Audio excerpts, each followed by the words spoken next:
અમદાવાદ ખાતે કરજાથી પરેશાન લોકો માટે પૂર્વ મુખ્યમંત્રી શંકરસિંહ વાઘેલા બાપુએ કરજા મુક્તિ ટીમની સાથે અડાલજ ખાતેના જનતા દરબાર લગાવીને લોકોની સમસ્યા સાંભળી.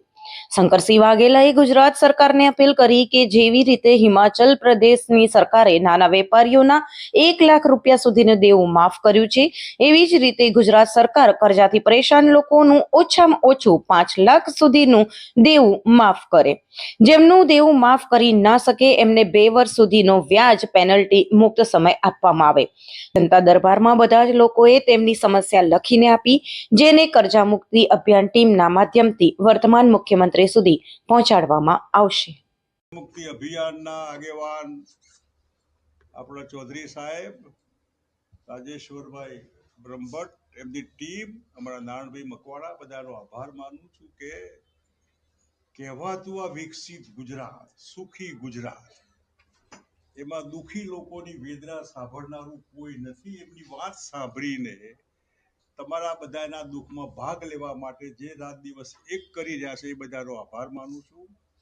અને મને જે સમાચાર મળ્યા એમાં હિમાચલ સરકારે 1 લાખ રૂપિયાનું દેવું માફ કર્યું છે.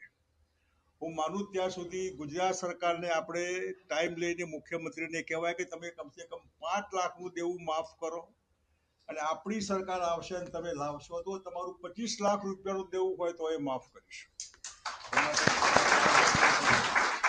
કરોડો રૂપિયા નથી, માલિયાના અને અદાણી અંબાણીના કે સ્ટર્લિંગ વાળા કે બીજા ત્રીજાના એવા રૂપિયા લોકો લઈને ભાગી જાય છે. આપણે તો ઘરે બેઠા છે, ન છૂટકે આ પૈસા લીધેલા છે.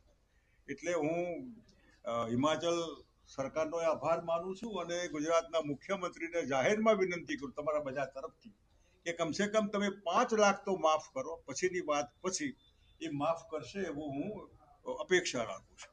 हमारा हम लोग कर्जा मुक्ति अभियान चला रहे हैं। मैं कर्जा मुक्ति अभियान का संस्थापक हूं। हमारे साथ राजेश्वर ब्रह्मभट्ट जी हैं जो प्रदेश प्रभारी हैं, नारायण भाई मकवाना हमारे प्रदेश अध्यक्ष हैं, चंद्रेश भाई हमारे ऑफिस को मैनेज कर रहे हैं, टीम को मैनेज कर रहे हैं।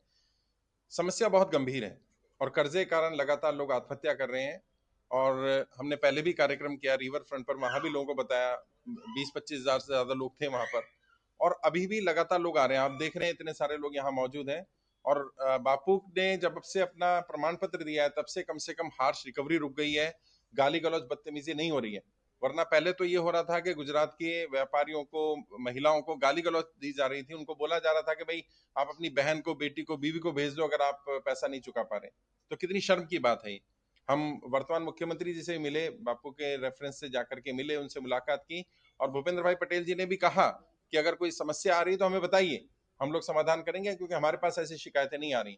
तो जितने भी लोग हमें सुन रहे हैं उन सबसे मैं रिक्वेस्ट करूंगा, अपील भी करूंगा, हाथ जोड़कर विनती भी करूंगा कि कर्जे के कारण कोई गलत कदम मत उठाइए।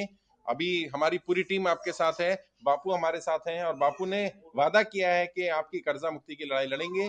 और जैसा अभी हिमाचल सरकार ने कहा, 1 लाख रुपए तक का व्यापारियों का, नौकरी करने वालों का 1 लाख रुपए तक का कर्जा माफ किया उन्होंने। ऐसे ही हम अपील कर रहे हैं गुजरात सरकार से कम 5 लाख रुपए तक का कर्जा माफ किया जाए।